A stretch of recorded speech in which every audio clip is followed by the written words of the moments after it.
오늘은 미래를 준비하는 사도행전 교회라는 제목으로 잠시 어제 이어서 나누도록 하겠습니다. 영상 같이 좀 보도록 할게요. The Bible's the book of life, and it doesn't become the book of life by studying it. It becomes the book of life by living it. Command the plane and the stand to go in Jesus' name. Try to do it again.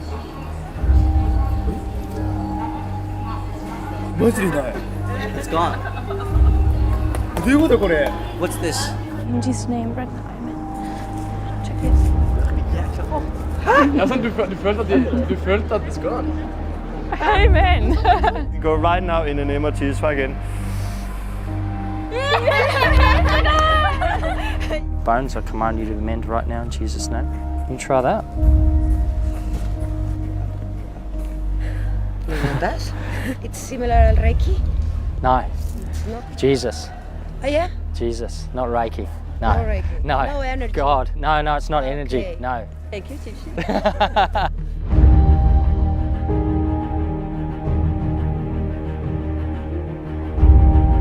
What do you think about that? What just happened? It's pretty cool. We are born, put here on earth with a purpose. That is to seek and find God. The problem is that we don't seek Him, and because we don't seek Him, we don't find Him. Have you heard about Jesus? Yeah. We lived 2050 after Jesus Christ. God is real. And He called us to be His disciples. He called us to be Jesus' disciples, to go out and show the world that He's real. 5th of April 1995, I repented. I recognized I've sinned and gave my life to Jesus. And a light came into my body and I fall to the floor. And I met God. The Bible says that when you become a born-again Christian, the Spirit of God actually comes and lives in you, and you get to do the things that Jesus did. The Bible says that we should be doers of the word and not only hearers. If we only hear the word and do not do it, we are deceiving ourselves. We are like a man looking in a mirror, but as soon as we go away, we have forgotten what we saw. Sunday after Sunday, there are millions of Christians who are sitting in church and listen to the word of God. But as soon as they go away, they have forgotten what they heard.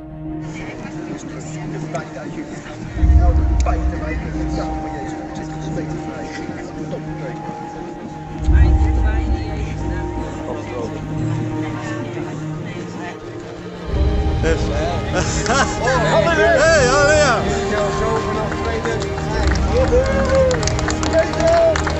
Hey!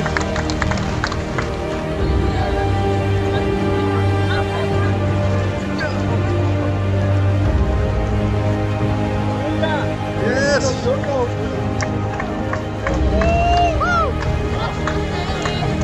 Hoe lang heeft het niet gelopen, meneer? 10 jaar niet gelopen. 10 jaar niet gelopen? Mooi, hè? Fantastisch, toch? Ik was nog klein toen ik wist dat hij ging lopen. Wat zeg je? Ik was toch heel klein toen ik wist dat hij ging lopen. Ja, echt. Hij wordt 13. Hij was 13, hè? Toen was hij 3 dus. Ja. Wauw.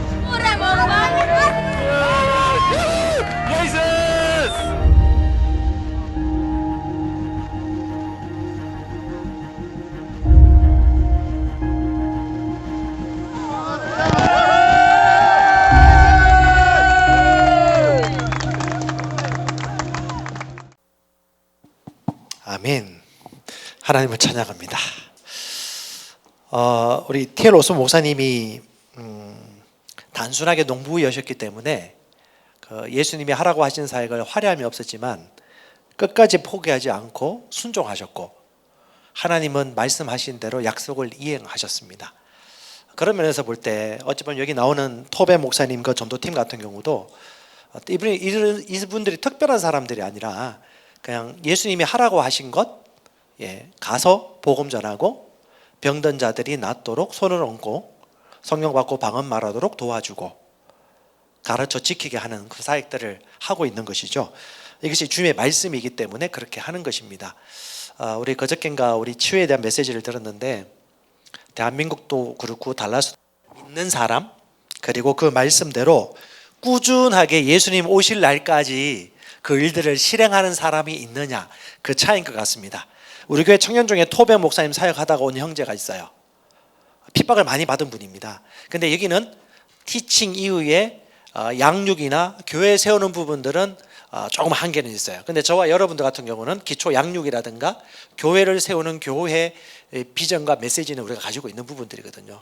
근데 지금 한국 교회도 마찬가지고 우리가 지금 회복해야 되고 놓치지 말아야 될 하나님의 이행해야 될 말씀이 뭐냐면 가서 복음을 전하는 거.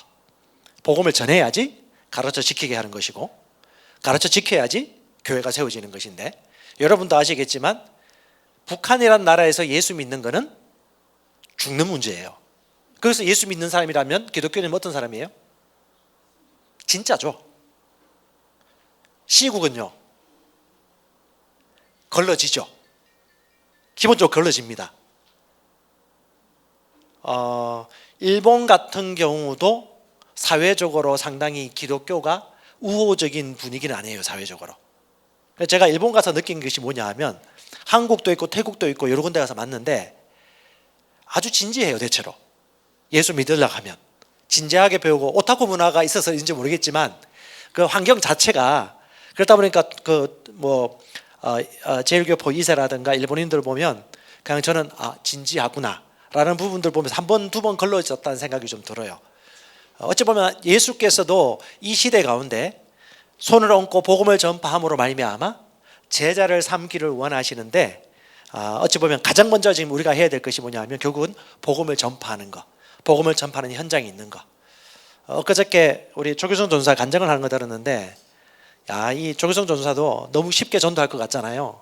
엄청 고민하면서 온갖 생각에 고통을 겪다가 겨우 나간 거예요. 그렇게 기라성 같은 그 달라스 바이블 벨트에 있는 수많은 사역자들이 인터넷 방송하고 있는데 자기가 무슨 소용이 있을까라고 나갔는데 그러니까 하나님 말씀 앞에 철저히 순종하고 나가는 거죠. 제가 생각해 보니까 전도를 가장 많이 했을 때가 제가 20살 때 20살부터 20대 초중반에 전도 제일 많이 했고요. 그 다음에 선교제 가서 전도했고요. 그 다음에 신학교도 가서 전도 안 했습니다. 왜? 신학 공부하고 신학의 제자야 되기 때문에. 그리고 부교육자 부사역 했습니다. 행정하고 일이 많았죠. 전도 거의 할 일이 없었어요. 왜? 알아서 오거나 누가 전도해서 데리고 오거든요. 근데 교회를 개척하고 난 다음에 전도 안 할 수가 없었어요.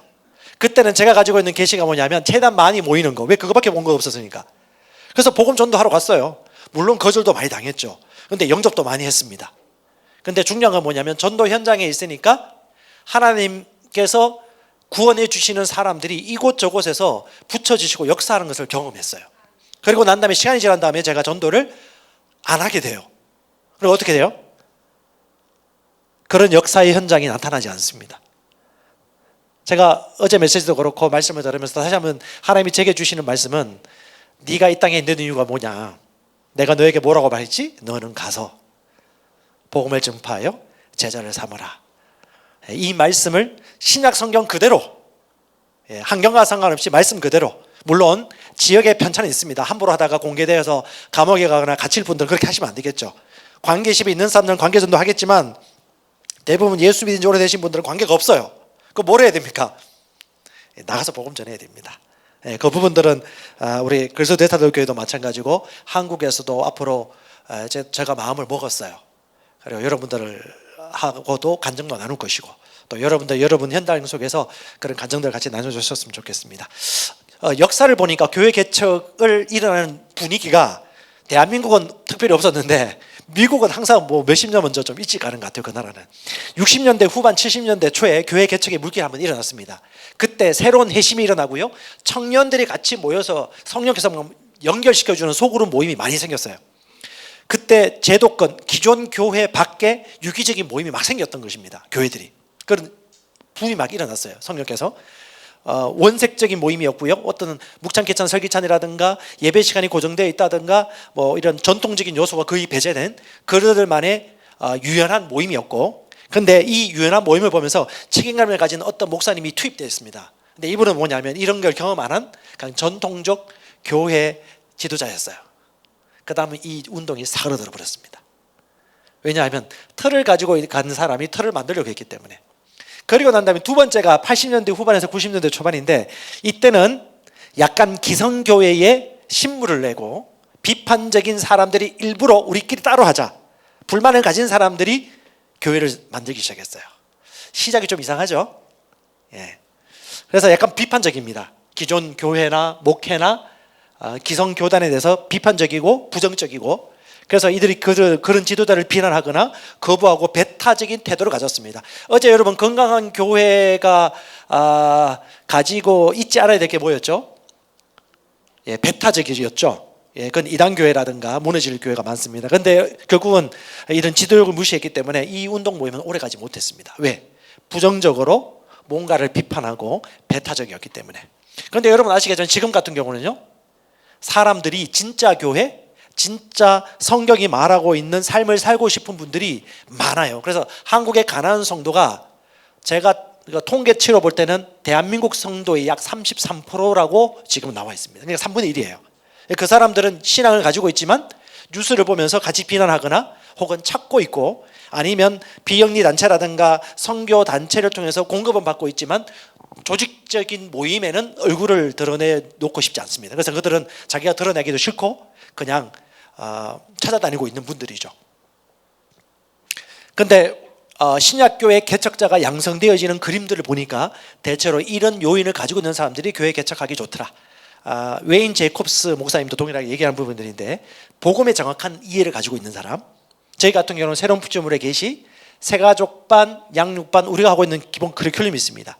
이 복음의 메시지를 하는데 최소한 새가족반, 양육반, 그리고 뭐 리더 훈련으로 예수 선교사관학교, 그 이외에 다른 것도 있겠지만, 그 다음에 신약교회의 이 비전과 그림들을 가지고 가는 사람들, 두 번째는 이 네트워크 리더십에 연결되어서 절대 단절되지 않고, 세 번째는 삶의 열매가 있는 사람. 한마디로 기존의 전통적인 개념에서는 신학교 나오고 MDB라든가 목회자 안수 받으면 목사님을 불렀는데, 성경적 개념은 따르는 사람이 있어야지 목자가 되는 거죠. 저는 김준호 목사님한테 배운 게 그겁니다. 목자는 따르는 사람이 있을 때 목자지, 안수 받았다고 목자는 아니다. 그게 국내든 국외든 똑같다. 성경적 개념으로 보자는 거죠. 교회는 뭐예요? 모이는 사람들이 예수 이름으로 모이면 교회죠. 장로는요, 그 가운데 추천받아서 인정될 만한 사람이 리더십을 발휘하면 장로님이 되는 겁니다. 그래서 우리가 그 개념을 본다면 기존 신학교를 안 됐다고 잘못됐다고 얘기하는 게 아니에요. 그냥 우리는 지금도 낫지만 더 나은, 더 좋은, 더 성경적인 부분들을 우리가 생각해 보자는 거예요. 그렇다면 성품이 되어지고 따를 만한 사람이 있다면 그 사람은 뭐냐면 목자라고 우리가 인정을 해줘야 되는 부분들입니다. 이 특징들이 나타난다는 걸 우리가 이해할 수 있고요. 그래서 교회의 위기는 인구 감소라든가 환경이 더 나빠지거나 아파졌다는 부분들은 아니라는 걸 우리가 빨리 인정을 해야 됩니다. 왜냐? 태국이라서 방글라데시에서 특별한 건 아니고요. 하나님께서는 얼마든지 그 상황에 맞게 예배해 놓은 추수할 영향들을 준비해 놓으셨습니다. 그래서 환경보다는 하나님이 하라고 하신 일들을 실행하는가, 자기 생각을 걷어버리고, 계시록 2장 5절에 보면 처음 행위를 얘기하고 있습니다.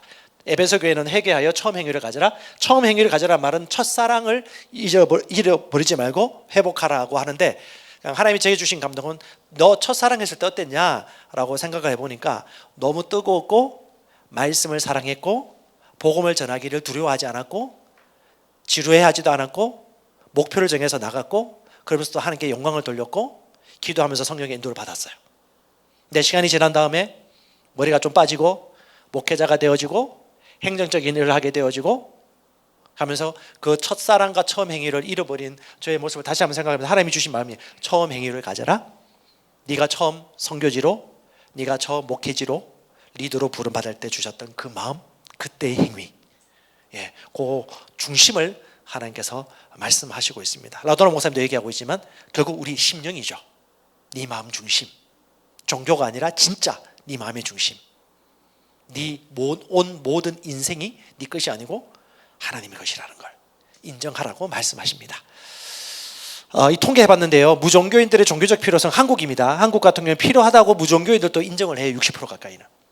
그리고요, 60세 이상은 뭐 아시겠지만 시간이 갈수록 인생의 의미를 생각하면서 더 갈급함을 느끼고요, 50대 40대인데 나이 들면서록 점점 느끼겠죠. 우리나라 50대 같은 경우는 약간 이상합니다. 좀 50대가 왜 내려간지 저는 모르겠는데, 하여튼 이분들도 다 지금 예수님이 필요한데, 다 필요성은 과반수 이상은 다 필요로 한다.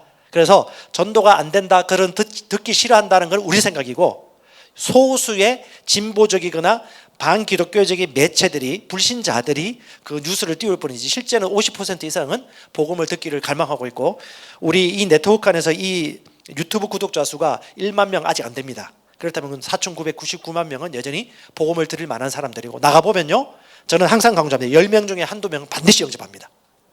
그러니까 반드시 영접, 안 나가서 그렇지 100명 전에 보십시오. 20명은 반드시 영접합니다. 예. 그 다음에 사후 영혼에 대한 생각인데요, 사람들은 20대 같은 경우 50% 이상이 상당히 영적인 관심을 많이 가지고 있고, 이건 뭐 똑같은 것 같습니다. 영적인 갈망과 갈급함은 다 가지고 있고요. 그 다음에 무종교인 전체 기준으로 24% 이상이 사후의 영혼은 분명히 어딘가에 간다라고 생각은 다 하고 있습니다. 불신자라 할지라도 영에 대한 갈급함은 다 가지고 있다. 이것이 신자든 불신자든 간에. 그래서 우리가 통계로 결과를 내볼 때 무종교인들은 종교의 필요성을 57% 이상이 느끼고요, 20대의 50%는 영혼에 대한 믿음을 가지고 있습니다. 그리고 그들은 명상이라든가 기라든가 이런 걸 쫓아가서 초자연적인 경험을 한 적이 있는 분들이 생각보다 많고, 명상한 사람 중에 12%가 초자연적인 경험을 했다. 그래서 여러분들 유튜브에서 가장 많은 조회수가 나오는 영적인 현상이 어떤 건지 아십니까? 기도, 치유, 자연 표적, 엄청나게 많이 납니다. 우리 예수 선교사관학교는 안 했는데 이 복음을 4-5년 전에 지방 목회 컨퍼런스 받고 난 이후에 유튜브 방송을 여신 대선의 한 목사님이 계십니다. 저보다 나이 어리신 분인데 항상 한 번씩 연락이 와요. 말씀 잘 듣고 있다고. 조회수 많이 안 나오는데 하여튼 말씀 잘 듣고 그래요. 이번에 또 한 번씩 연락이 와. 그리고 제메일 왜 안 하는지 몰라. 근데 한 번씩 물어봐요. 근데 이분이 유튜브 방송 만들자마자 구독자 수가 몇만이 됐어요. 기도하고 방언에 대해서만 했어요. 그러니까 사람들이 그 관심이 많은 거야. 엄청나게 많이 몰려요, 구독자가. 그래서 대전에서 교회가 개척됐습니다. 사람들이 너무 많이 몰려가지고. 그러니까 요즘 시대는 예전처럼 직접 만나지 않고 온라인으로 사람들에게 정보가 전달되어지고, 그게 관심 있는 사람들이 재정 후원하거나 같이 하자고 하는 거예요. 근데 이분 아직 예수선교사학교는 안 했어요. 그분 메시지 들어보면 아주 많이 섞여 있습니다. 그런데 사람은 갈급하더라고요. 그러니까 그 니즈는 여전히 많이 가지고 있다. 어떤 누구든 간에. 그러니까 저도 그렇지만 여러분 예장 합동 통합이라든가 복음주의 침례교라든가 이쪽에서 훈련받고 신학하신 분들은 아주 고매하게 복음 전하잖아요. 기적이나 표적은 남들한테 이상한 소리 들을까 봐 또 안 하게 되어지는데, 그럼 어떻게 해요? 그걸 들을 만한 사람들만 오는 거예요. 근데 인생에 진짜 고달픈 일을 겪은 사람들은, 죽자 살자 하는 분들은 어떻게 해요? 아주 레디컬하더라도 여기에 뭔가 생명이 있다 하면 그 사람들은 물거든요. 근데 지금 요즘 시대는요, 이론으로 토론하고 논쟁하는 것보다도 실제 표적과 기적을 통해서 말씀이 살아있다라는 것들을 나타낼 그때가 아닌가 싶습니다. 그래서 목자, 사도, 선교사의 사명은요, 목회의 핵심은 영혼을 구원하고 제자 삼는 일이다. 만약에 영혼을 구원하고 제자 삼는 일이 메인이 아니고 예배당 짓거나 주일 예배 드리는 것이 메인이라면 이건 목회가 아닐 확률이 높고, 메인으로 관심 가져야 될 것들에 눈을 돌리게 만든 마귀의 속임수에 우리는 이미 쏘가 넘어갔다라고 인정해 볼 필요가 있다고 봅니다. 그리고 신약교회는요, 전도가 되어지고요, 가정집으로 모임도 되어지고, 사도의 가르침과 교제가 있고, 제자 훈련이 되어지고, 목자가 임명되어지고, 파송하고 관리 감독하는 일들이 신약교회의 핵심 사역이었고, 이것이 메인이 되어지도록 하는 것이 복음의 본질을 회복하는 것이다. 왜? 예수께서 주신 말씀의 원리를 살펴보면 이것이 기본적으로 예수께서 말씀하셨던 사역들이고, 교회가 세워지고 복음이 증거되어지는 모양들입니다. 그런데 지금 여러분 보면 아시겠지만 대부분 교회들이 영혼구원이나 제자 삼는 거라든가 말씀을 사모하여 읽고 묵상하고 복음을 나누는 거나 가정집 모임을 하거나 침례를 한다거나 축사를 한다거나 치유를 하는 부분들은 대부분 교회가 없어요. 대부분 그렇습니다. 현실적으로. 지금 이태원의 선교사님 그 전도 나가면 일주일에 몇 명 정도 구원받죠? 보통? 저희 그룹 중에서 한 10명이 그룹 정도 있는데 거기서 나가는 사람들이 대부분 한두 명 정도. 10명이 한두 명, 한 20명 구원받네요. 그래도 한 명이 2명 정도 하면요. 예, 그리고 지금도 구원받고 있는 거거든요. 대부분 뭐 외국인들도 있긴 있겠지만 이런 사역을 하는 것이 교회고 복음 사역을 하고 있는 본질을 놓치지 않다. 그런데 대부분 교회 같은 경우는 뭐 제가 좀 이따 통계 보여주겠지만 심각하게 전도를 안 합니다. 심각하게 사역을 안 합니다. 그리고 패배주의에 물들어 있어요. 그건 본질은 아니다. 왜? 그런 사람들끼리 모이고 그런 사람들끼리 교제를 하면요, 그게 물들어 버려요. 어제 우리 표를 본 것처럼 똑같은 사람이 되어지는 것입니다. 하지만 우리는 오는 세대를 준비해야 됩니다. 마음을 트고 사람들 얘기 나누고 싶어 하고요, 일주일에 1시간이라도 깊이 있는 나눔을 가지는 속으로 공동체를 솔직히 원합니다. 그런데 사람이 한 사람이 많은 사람 만날 수 없기 때문에 그런 그룹들이 많이 필요한 겁니다. 대형 교회는 이게 안 돼요. 그 다음에 진실된 관계를 원합니다. 그래서 규모가 작아야 되고요. 그 다음에 창조적이고 독특하게 그들의 필요를 채울 수 있는 그런 모임들을 만나기를 원합니다. 그 다음에 새로운 세대의 필요에 맞는 교회를 우리가 지금부터 후원하고 준비해야 됩니다. 지금부터 젊은 세대가 없어지면, 여러분 아시겠지만 제가 문경에 어떤 목사님 친구가 있는데 얼마 전에 만났어요. 거기 교회에 한 200개 정도 되어지는데 94, 5% 이상이 주일학교 교육부서 하나도 없답니다. 지방은 더 심각하죠. 지금 저희 교회 같은 경우도 유치부가 많이 줄었어요. 자연 생산도 많이 줄었어요. 그 다음에 요즘 20대, 30대 엄마 아빠들이 생각보다 기독교에 대해서 마음문을 많이 열지 않고 있습니다. 이대로 가면 그냥 위에 있는 사람들 40대 중후반부터 50대 이상으로 교회 사역이 끝나버리는 거예요. 그래서 다음 세대들이 하나님을 만나고 경험할 수 있는 그런 공간들이 필요한데, 어제 제가 얘기했지만 우리는 전체 수련회 좀 하고 싶은데 젊은 사람들은 오기 싫어해요. 이들만의 공간과 기회를 만들어줘야 된다. 그래서 우리가 초점을 좀 새롭게 맞췄으면 좋겠습니다. 첫 번째요, 몇 사람이 얼마나 많이 모이냐보다 제자가 만들어지고 있는가. 선교지도 국내도 마찬가지입니다. 참고로 얘기하지만 NCM도 마찬가지고 대사들교회도 마찬가지고 우리 네트워크에서 지향하는 바는 기존의 사람들이 많이 모이는 것보다 제자가 몇 명이 있느냐, 진짜 당신과 함께 그 스피릿을 가지고 똑같이 그 목숨을 걸 만한, 당신과 함께 할 그 사람이 몇 명이 되는가, 이것에 초점을 맞추고, 두 번째, 그럼 나는 누구인가? 선수로 뛰고 있는가? 코치로 뛰고 있는가? 선수로 뛰는 코치인가? 내가 열심히 전도하고 내가 열심히 신실한 거는, 신실한 사람은 누구나 다 하는 겁니다. 하지만 하나님은 한국에서 그렇게 할 수 있는 거죠. 그런데 왜 우리를 지도자로 세우냐면 그런 사람을 코치하여 그런 사람이 세워질 수 있도록 하나님이 전략적으로 하라고 하셨기 때문에 하는 거기 때문에 저와 여러분들은 어떻게 해요? 선수로 뛰는 코치의 삶을 사는 것이 마땅합니다. 세 번째는요, 교회는 내가 가는 곳입니다. 임자가 같이 가는 것이죠. 내가 있는 곳이 교회가 세워지는 겁니다. 저도 생각되어지는 것이 해가 가면 해가 갈수록 교회 세우는 게 쉽다라는 게 설득이 되어져요. 우리 선교사님들은 시간이 많이 없고 많이 만나지 못했기 때문에 많이 못 나오는데, 우리 네트워크나 또 이제 우리 김준호 목사님 그룹하고 모일 때는 항상 이런 얘기를 해요. 사도행전적 교회, 신약교회, 그리고 현장에서 일어나고 있는 이야기, 리더십이 세워지는 과정, 그 가운데 처음에 지도자를 모르는 2세대, 3세대가 자기들끼리 성령께서 역사하시는 것에 순종했을 때 일어나는 반응들, 이런 것들 계속 나누고 계속 듣거든요. 그러다 보니까 설득이 돼요. 그리고 그 사도행전에 말하고 있는 그런 교회의 그림들이 지금 이 시대도 하나님께서 진짜 원하시고 일어나고 있다는 것을 조금씩 계속해서 보고 있습니다. 제자가 되도록 분명히 요구하고 훈련한다. 자, 우리 방글라데시에서 이번에 2명의 청소년이 왔어요. 그러니까 우리가 이번에 선교위원회를 통해 가지고 제시를 했습니다. 2명만 데리고 오세요. 그럼 2명만 하면 뭐가 되는 거예요? 5명이나 20명이나 5명 올 수 있지만 그 중에 2사람을 추리는 거죠. 그 추리는 과정 중에 뭐가 나올까요?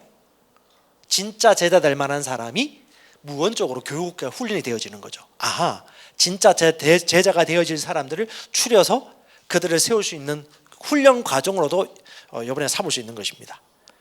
이번에 우리 방글라데시 아들 같은 경우는 경제 활동도 없고 생산 활동도 없기 때문에 일부러 교회에서 이번에 후원을 했어요. 근데 앞으로 이제 경제 활동이라든가 후원이라든가 사역이 되어진다면 자비랑으로 올 수 있도록 또 이제 준비되어지는 과정이 필요하겠죠. 근데 이런 모든 과정들이 여러분 아시겠지만 제자 만들기의 훈련 과정입니다. 뽑는 것도 요구하는 것도. 그러니까 지금까지 교회는 대부분 서비스를 했죠. 긍휼을 베풀고 생산물을 서비스를 제공했던 거죠. 그런데 한국 교회든 해외 선교지든 서비스만 준다라면 그들은 절대 제자가 되지 않을 겁니다. 왜? 서비스가 안 주면 그들은 떠날 사람들이에요. 서비스를 안 줘도 선택하고 온다라면 그 사람들은 진정한 제자도로서 1단계 내지 2단계를 건너뛴 사람들이겠죠. 이건 한국이든 외국이든 똑같다는 겁니다. 그래서 이걸 요구해야 된다는 거. 저는 그런 생각했습니다. 어제 우리 최소영 목사님께서 그런 얘기 하셨는데 대부분 목회자들은 긍휼한 마음이 있어요. 그리고 자기와 함께하는 사람들이 평생 갔으면 좋겠다는 마음이 있어요. 근데 때가 되면 떠나는 사람들이 있습니다. 그때 당신의 마음을 둘러보라고 하더라고요. 당신이 왜 그 사람들과 끝까지 가려고 하는가? 물론 여러분 실수할 수도 있겠지만 하나님이 너와 함께 갈 사람들을 이런 과정을 통해서 주께서 하실 일도 있다는 것을 보아라 라는 걸 보면서 내가 왜 힘들어했지라고 생각해 보니까 저는 평생 같이 가고 싶은 그런 또 마음이 있었거든요. 근데 그걸 다시 한번 또 주님 앞에 좀 내려놓게 되었어요. 우리는 정도 많고 사랑도 많고, 그리고 가장 어려울 때 함께 했던 사람들 얼마나 끝까지 가고 싶습니까? 아마 여러분도 느낄 겁니다. 선교지에서 얼마나 많이 느낄까요? 오랫동안 같이 했음에도 불구하고 떠나는 사람이 있다면. 그런데 분명히 뭐냐, 제자가 되도록 분명히 요구하라는 거. 제가 우리 그리스도 제사들 교회 와가지고 김준현 목사님, 최순현 목사님 옆에 보면서 그리스도 제사들 교회 아주 유명한 장로님이 한번 떠났던 적이, 오랫동안 같이 개척 때부터 가셨던 장로님이 떠났을 때 제가 기억나요. 그때 김준현 목사님 상당히 힘겨워하셨어요. 앞에 강단에 나가서 할 때 상당히 힘겨워하셨어요. 근데 그때 이분들이 가졌었던 어떤 그런 태도와 생각들이나 선택들을 다시 한번 제가 좀 곱씹어보게 되어집니다. 하나님 앞에서 우리는 지금 어떤 길을 가고 있는가? 내가 주님과의 관계는 괜찮은가? 그리고 하나님이 있으라고 한 자리를 가고 있는가 한다라면 여러분 우리가 그 함부로 판단할 수 없는 부분들입니다. 중요한 것은 우리가 주님과의 관계 속에서 깨끗하면 되는 거죠. 성도들이 원하는 것보다 그리스도가 원하는 것을 전달하고 제공하는 것. 네. 우리가 선교지에 가면 아무래도 우리나라가 선진국이라면 그들은 나름 필요로 한 것들을 공급받는 건 필요합니다. 초기 기초 사역이라든가 서비스도 해줘야 되고 또 그들의 필요를 채워주는 건 맞죠. 하지만 제자가 세워질 단계라면 그때 되면 그들은 또한 선택을 해야 됩니다. 그런 것 없이도 예수께서 원하시는 것들만 있어도 내가 갈 것인가, 그런 부분들은 우리 선교사님들이 요구하고 테스트를 하거나 제자로 가리는 과정들은 반드시 있어야 되는데, 제가 10개 중에 8, 9개 선교지에 가면요 대부분 선교사님들이 못해요. 마음이 열어가지고 진짜 제가 선교사님 많이 알잖아요. 진짜 못해요. 그럼 어떻게? 다 같이 가. 근데 변화가 없어. 매년마다 똑같아. 제자가 안 생겨. 왜? 더 이상 훈련 안 되니까. 때로는 거절도 당하고 분리도 될 수 있겠지만 예수께서 그렇게 하셨다는 거 생각해 볼 필요가 있을 것 같습니다. 이거는 제임스 루츠라는 교회 학자가 연구한 결론인데요. 교회가 생긴 지 보세요. 신약의 사도행전 교회가 생긴 지 300년 동안 이런 게 없었어요. 건물이. 그럼 그동안 어떻게 했을까? 그때는 300년 지난 AD 323년에 그리스도인들이 교회라고 부르는 교회의 건물에서 처음 모였다. 거짓만 해도 교인들 그냥 거실에서 모였다. 300년 동안. 콘스탄틴 대제가 여러 지역의 그리스도인들이 모이는 건물을 323개 이상을 이때 세웠다. 그러면 300년 동안 어떻게 그 교회들이 이루어져 왔을까를 한번 생각해 보자는 거죠. 상상해 보세요. 어떻게 교회가 모이고 잘 진행되어 갖고 복음 전파되고 땅끝까지 전파되었을까? 우리 너무 지금 익숙한 것들이 교회라고 생각하고 있지 않습니까? 근데 이 생각이 너무 벽이 높아요. 피터 와가는 어제 얘기했죠. 가장 효과적인 복음 전파는 새로운 모임과 소그룹을 개척하는 것이다. 그래서 교인 수 대비 피터 와그너가 10수년 전에 통계를 냈습니다. 대형 교회, 10년 이상 된 교회, 4-7년, 3년 미만 교회를 통계를 해봤더니 한 명이 구원받는데 10년 이상 된 교회는 85대 1이라는 거예요. 그러니까 850명이면 10명을 구원하는 거야. 10년 이상 된 교회는. 10년 지나면 교회가. 왜? 익숙해지잖아요. 삶이 모였잖아요. 새로운 사람이 올 것에 대한 필요성을 생각보다 못 느껴요. 개척해 보시면 압니다. 안정적으로 들어가면 예전만큼 전도가 안 돼요. 근데 우리 시흥 복된교회 같은 경우는 불신자들 구원한 비율이 80%, 90% 되는 교회예요.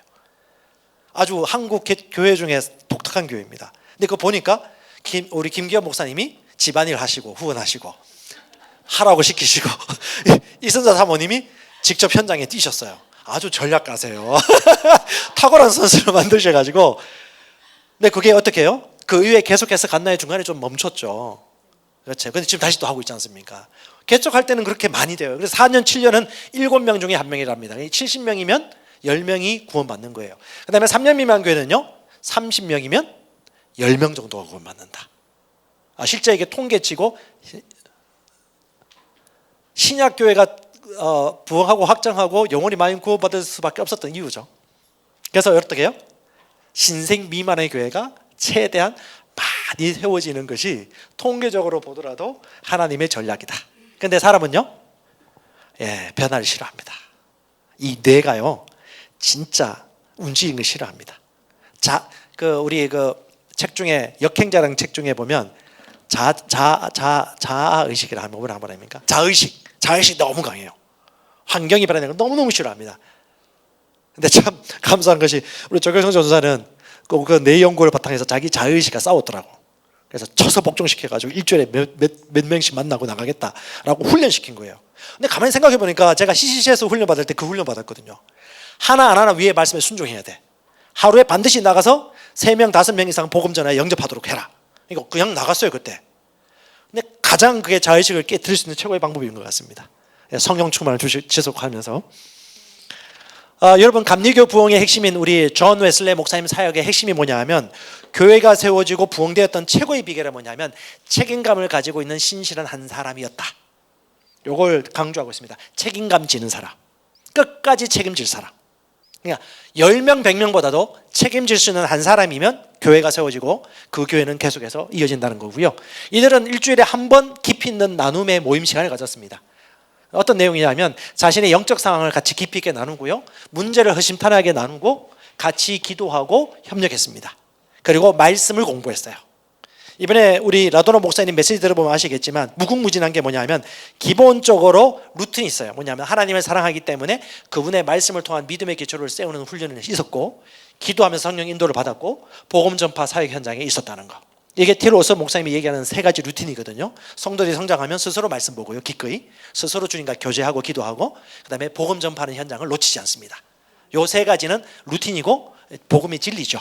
그래서 이런 은혜가 있었고 확장과 희심자가 많이 나타났다는 것이죠. 피터 버턴이고 셀그룹과 가정교회라는 책에서 이런 얘기하고 있습니다. 같이 읽어볼까요? 시작. 각 그룹은 다른 그룹들과 서로 연결되어 있다. 지도자들끼리 매주 만나고 한 달이나 2달에 한 번씩 사람들이 함께 모여서 배운다.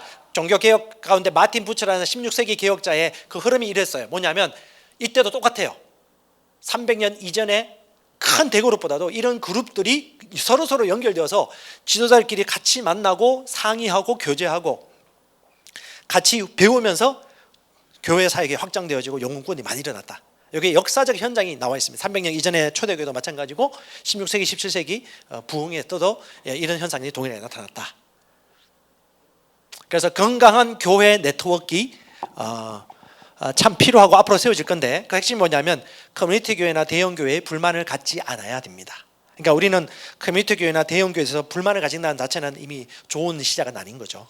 하나님이 다 쓰십니다. 인정해야 되고 필요합니다.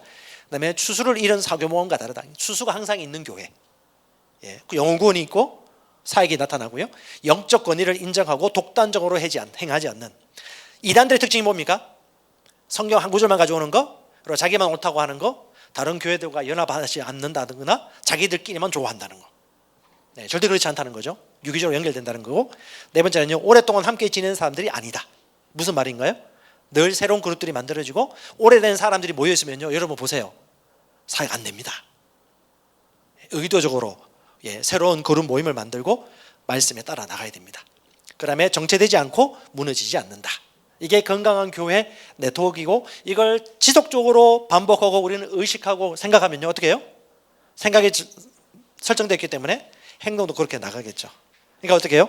해가 갈수록 변화가 너무 쉽습니다. 너무 좋아요. 막 전도하러 나오고 싶지 않아요? 김선아 사모님, 최수민 목사님. 저도 다시 한번 생각을 좀 해보면서 다음에 또 좋은 열매로 또 여러분과 같이 나누도록 하겠습니다. 전도 저도 잘하거든요. 그런데 안 하고 있더라고요. 왜 안 했을까? 모르겠습니다. 익숙한 안정감을 넘어서는 고통을 이들은 감수합니다. 네트워크 리더십에 연결되어 있습니다. 순수한 마음으로 예수님의 제 이름을 사모하며 하나님에게만 인정받기를 원합니다. 첫사랑, 처음 일을 하는 교회. 주님은 그런 교회에 새로운 도전을 계속해서 부어주십니다. 우리 라도나 목사님의 삶을 살펴보면 77세신데 77년 동안 얼마나 수많은 선택을 해야 됐을까? 그리고 그 선택 가운데 얼마나 말씀에 기초한 원리를 깨닫고 그 말씀에 따라 순종했을까를 우리 강의를 들으면서 느끼지 않습니까? 그러니까 매 순간마다 선택이 있었던 것이죠. 그런데 어떻게 해요? 항상 올바른 선택을 했기 때문에 발전하고 성장했고 지금은 감독자라고 하잖아요. 60개, 70개 나라에 3, 4천 명, 5천 명 이상의 목사님들을 지도하는 목사로서 섬길 수 있는 이유는 그 과정을 통해서 항상 선택하고 변화를 추구했다는 거. 이런 분들을 보면 우리가 변화를 추구하는 게 너무 자연스러워지는 것 같아요. 저도 그런 지혜를 좀 계속해서 배워가는 것 같습니다. 제 주위에는 들이대는 D형밖에 없습니다. 여러분 아시죠? 저는 D형이 아니에요. 사역하면서 그 부분을 개척하고 있는데 D형들이 들이대는 분들이 옆에 많아요. 저는 그분들 일부러 옆에 저를 둡니다. 그리고 배우고 있습니다. 옆에 들이대는 분들, 바울과 같은 사람들 많이 있어야 됩니다. 우리 정선 전사도 들이대는 사람이고 김민성 선교사도 들이대는 사람이고 김준호 목사님 뭐 순전한 들이댐이죠. 이정선 사모 여기도 들이대는 사람이에요. 매 일마다 매 때마다 야당이 돼가지고 저한테 할 얘기 다 합니다. 근데 너무 감사해요. 하나님이 주시는 메시지라는 걸 저는 저의 애제라는 걸 알고 있기 때문에 여러분 진짜 변화를 추구하기 싫어하는 사람은 변화를 추구하는 메시지를 듣는 것이 하나님이 맡겨주신 애제라는 것들을 진짜 인정한다라면 하나님의 뜻이 더 많이 더 순적하게 이루어질 거라고 저는 확신합니다. 요거는요 국내 거주 외국인 인구 통계치입니다. 자, 2006년도에 1.9%였어요. 단위 10,000명 %입니다. 2030년도에 10% 531만을 예상하고 있습니다. 500만 들어보셨습니까? 500만.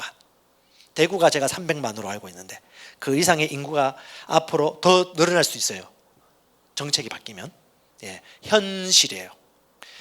제가 아는 중국의 중국의 선교 1년인가 2년 사역했던 분이 중국어 공부했던 분이 있어요. 이분들은 대부분 중국계 산업 회사라든가 무역이라든가 유통 아니면 관광 회사에 취업을 하는데 이분이 목회를 하고 난 다음에 수원에서 중국인 중국 한족들 대상으로 교회 사역을 해요.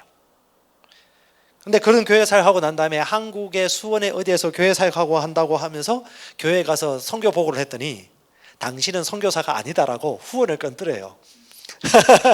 그게 현실입니다. 그러니까 외국이 아니고 한국에서 하면 그 목회지 뭐가 선교야 라고 생각을 여전히 가지고 있다는 거죠. 그러니까 이분이 이제 지구촌 교회에서 파송된 것 같더라고요. 근데 돌아다니면서 그런 이제 강의한 내용들을 보는데 저는 우리 네트워크에 이 메시지를 가지고 있는 분들이 어찌 보면 더 효과적으로 잘할 수 있다는 생각이 들어져요. 왜냐하면 그냥 지성적인 메시지뿐 아니고 사도행전적인 사역과 역사와 표적과 이적들도 똑같이 나타낼 수 있기 때문에 한국에서 외국인들 대상으로 사역하는 것은 선교로 봐야 됩니다. 문화도 다르고요. 물론 갑의 위치지만 그럼 우리가 선교적인 관점으로 이해를 하고 인정해야 되는 시대입니다. 그런데 여전히 대한민국은 대부분 교회는 눈이 안 열려 있다. 그건 현실입니다. 여러분 아시겠지만 통계치를 내보니까 어떤 업종에서 일하고 있냐 보니까 제일 많은 게 제조업이에요. 뭐 어쩔 수 없죠. 우리나라에 일하러 오신 분들이. 그 다음에 도소매, 건설, 농림, 전기, 운수, 통신, 금융인데 결국은 뭐냐면 제조업 분야의 사람들을 섬기고 싶은 사람이 있다라면 그 민족, 뭐 베트남이든 인도네시아든 태국이든 방글라데시든 간에 한국에서도 선교 사역으로 기도하고 언어가 준비되어 있고 한다라면 충분히 사역을 할 수 있다는 거, 그리고 마음을 가지고 있다면 그 목표를 가지고 한국에서도 사역이 가능하다는 걸 우리가 이해할 수 있고요. 마인드가 되어 있다면 언제든지 갈 수 있는 것들이죠. 대부분 노동자들이 있는 곳이 직원 수 30명 미만의 제조업이고요. 1, 2년, 2년 혹은 3년 이상 근무하는 편이고요. 월 평균 2, 300만입니다. 이들의 필요가 뭘까요? 공동체, 외로움. 그리고 여러분이 만약에 선진국 미국이나 캐나다 갔다. 여러분 미국이나 캐나다의 어떤 깨끗하고 절도 있고 예의 바른 사람이 여러분을 도와주려고 한다. 이런 마음이 어떨 것 같습니까? 친구 사귀고 싶지 않겠습니까? 그래서 외국인 노동자들을 선교 사역하시는 분들은 이들에게는 어쩌면 갑의 위치이고 하나님이 K-푸드, K-팝, K-컬처를 통해서 주신 하나님의 절호의 기회다.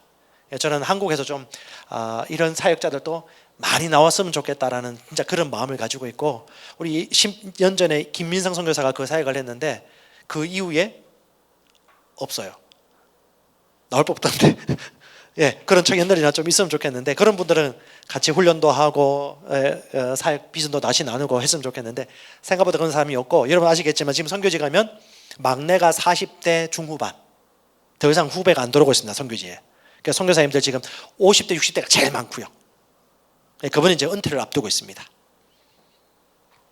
이런 분들을 위해서 하나님께서 대한민국의 경제 강국으로 만들어 주셨고 또 선교의 문을 열어 주신 것이죠. 제가 볼 때는 이 복음으로 땅끝까지 가고 싶으신 분들이 있다면 이것도 하나의 방법으로 보고 선교하러 나갔으면 좋겠다는 그런 마음을 가지고 있습니다. 유학생은요, 중국인이 제일 많고요. 베트남, 우즈벡, 몽골, 일본, 미국, 프랑스도 있고요. 자, 우즈벡 갈 필요 없습니다. 몽골 안 가도 됩니다. 일본도 여기 있네요. 5천 명 이상이고 베트남이 3만 명. 중국, 베트남이라든가 동남아시아 쪽 사람들은 우리가 지금 얼마든지 선교할 수 있는 기회가 있고, 그다음에 왜 해외에 있는 분들은 국내와 연계할 수도 있고, 또 보내서 한국에서 연계해서 여기서 훈련해서 그 해외에 나가 있는 한국인 선교사님과 교제하고 교통하면서 네트워크를 형성해서 효과적인 사역할 수 있겠죠. 우리 이명성 목사님 같은 경우는 군대에서 사역하고 있는데 그분들이 우리 아이들이 대사들 교회나 이 네트워크 연결된 교회에 연결되면 좋겠다는 마음도 저도 생각을 해봐요. 근데 아직까지 그 연결체가 잘 없어서 그런데 해외도 마찬가지라는 생각이 들어요. 해외의 선교사님과 국내의 그 동일한 종족을 사역하시는 분들이 있으면 좋겠다. 우리 이창근 선교사님 얘기하는데, 이창근 선교사님은 시리아 난민을 사역하거든요. 이집트에서 시리아 난민 사역하는 분들이 있고, 티르키에 가니까 티르키에서 시리아 난민 사역하시는 분이 있고, 한국에도 시리아인 사역하시는 분들이 있는 거예요. 이분은 동일한 종족의 선교 사역을 하시는 분들입니다. 이 시대의 흐름이 바뀐 것이죠. 그래서 하나님께서 주신 이 귀한 기회와 그림들을 우리가 꿈을 꾼다면 얼마든지 모든 기회가 가능하다는 걸 볼 수가 있습니다. 가장 많은 건 한양대학교에 7,000명 가까이가 있고 경희대, 성균관대, 연대 순입니다. 저는 이걸 보면서 청년들이나 청소년들 중에도 비전을 가지고 여기 가서 친구들 만나가지고 5년, 10년, 15년 후를 바라보면서 교회 개척의 비전을 꿈꿔도 되지 않을까라는 생각을 혼자 좀 해보게 되었습니다. 우리 아이들한테도 좀 공유를 해주려고요. 네. 자, 우리 빌립보서 3장 13절입니다. 같이 한번 읽겠습니다. 형제들아, 나는 아직 내가 잡은 줄로 여기지 아니하고 오직 한 일, 즉 뒤에 있는 것은 잊어버리고 앞에 있는 것을 잡으려고 표대를 향하여 그리스도 예수 안에서 하나님이 위에서 부르신 부름의 상을 위하여 달려가노라. 아멘. 자, 이에 있는 우리 선교사님들, 국내 사역자들 다 부르시면 다릅니다. 하지만 아버지 하나님의 지상명령을 따라서 자신에게 주신 은사를 사용하고 계십니다. 여러분, 이 일들을 이루는 데 있어서 하나님은 우리를 아주 칭찬하시고 격려하고 응원하고 계십니다. 모양은 다르고 속도는 다르고 방향은 조금씩 맞춰가고 있지만 제가 이 신약교회에 대한 메시지라든가 이런 흐름들을 나누면서 좀 양이 부족하다는 걸 저도 알아요.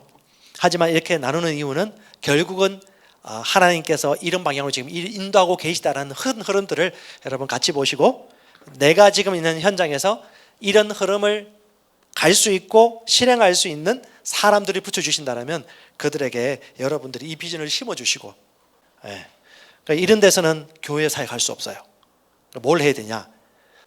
경제적인 활동을 하면서 복음을 세워서 교회 처소를 만들어야 되는 것입니다. 그런데 이제 대부분 사람들이 아직 그렇게 생각을 못해요. 교회가 세워지고 교회 건물이 세워지고 목회자가 공개적으로 복음을 전해야지 선교 사역하고 있다라고 생각하는 그 패러다임에 머물러 있으면 교회들이 후원하는 것은 결국은 피상적인 결과만을 요구할 수 있도록 만들어줄 수밖에 없습니다. 이 시대가 이렇게 바뀌고 있다는 걸 우리가 생각하면서 우리 네트워크와 우리 교회와 이 복음 안에서는 진짜 제자를 만드는 제자, 교회가 세워지는 한 사람 세워지는 교회 개척자에 대한 비전들을 여러분들이 같이 품고 계속해서 기도해 주셨으면 좋겠습니다. 여러분 축복하고 응원합니다.